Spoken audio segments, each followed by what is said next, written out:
Müslüman muhtaçları. Haydi Ramazan mübarek olsun. Bugünkü 30. Mart 2020 5. bizim Mukatra'nın Kayrağı Çayı'nın Burbaş Mescidine geldik. Haydi namaz başlayın dep oldu. Gözün altından canına nukat kavacım tutkan anlatma. Nasıl biliriz. Haydi Ramazan mübarek olsun. Bizi sponsor olan kampanyanın banka. Nasıl biliriz. Mukatra'nın kampanyanın banka. Yerimiz yurtumuzda, yaş karnımızda insan toplum koyup durmuş oldu Allah özü salıp. Bugün Ramazan'da aylıkta derimesinden soğuk yolda parçası yegeden Bağırımızın olacaklarımız benim salı salamlar Şeref-i Şulay Sündür ve Cetsiz Gamülü Allah'ın ibadetini kılsın açıksın. Bağırımızda vatala amel belirden kılsın ve amellerden kılmasın. Yaşlılardan kılsın, yamanlardan kılmasın, cennetlerden kılsın, dozoklardan kılmayın. Öz paramda Allah adına hamdolsun. Bana yetersiz menemizge bana yetek dost koyu, ümüce vata uzatıp, konumuzlarda menemizin hizmatımızın Acaba ne kaçıp geldiğinde bunu yaptığımız sabah. Buna var. Evet. Allah Teala bazılarınızı Allah'ın yolda yürütmüş. Durumun yetek dostu koysa mı zaten? Ya bayram.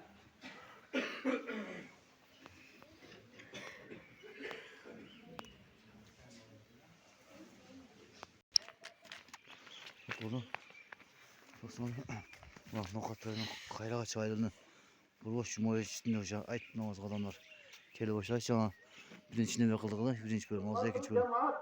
Şu Ramazan ayı geldiğinde sahabeler bizim muhtarlığımızı suravatkan ay geldi, suravatkan gün geldi de süzüş ötken. Siz neden biz onu bile düşüneceğim, yok ötüyoruz abi, ben orada tuttum bol bize. O sahabeler ne kılarken şu Ramazan geldiğinde biz muhtarlığımızı suravatkan ay geldi. Bu berekeli ay geldi. Süzmelerinde dinletmişsiniz gereken, özünüzde gerektirmeyeceğiniz kulalarınız gereken. Orada kuravalatığınızda yok olmaz, hayvanın halinde. Hayvana duamda geçtiğiniz yanına, buradanlarına, Allah'ta çok doğru kapı bulasın. O da yarı buradanlarınızlarına incap bile, otolarından bir gerekirse Allah'ın huzuruna varmanda çoğu cennette kireyli diye niyetlerdi konuşuyoruz gerek. Özün altına canlı nokat kavacım tutkan anlatma bugünkü ayet namazınızlar mı ayet mübarek ayet namazlarını kutuktayız. Baranızlarga kısılık amaçlık kolayız. Mutlu onlar. Ben bir ana oynayayım, ben bir hizmet kılıp otaktım, devam hap getir otak. Bu adam aleyhisselam süzmelen bizge çatsız vergenken karab koyumuzlar. Şu 300 yıl o cennetten kurulgandan keyin 300 yıl millet kıynalıp otursa Allah Teala duamını kabul kıldım dese başını götürmeye kalkamasın. Sen 300 yıl millet Kudadan küstün, ne başını götürmeysin dese ne ona o milletlerin benim milletlerinin bandarının akvalı kandarı başını götürmese ne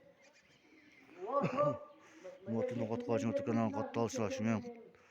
Biz ayaktadık tinç bollar aman bollar. Baranızlarga kısılık amaçlık kolayım şundan birge. Bugünkü ayet bayramımızdan kutuktayım. Bizge sponsor olan Nokat Rayon'un kampanya bankının jigitlerine telegrafçılık kılıyoruz.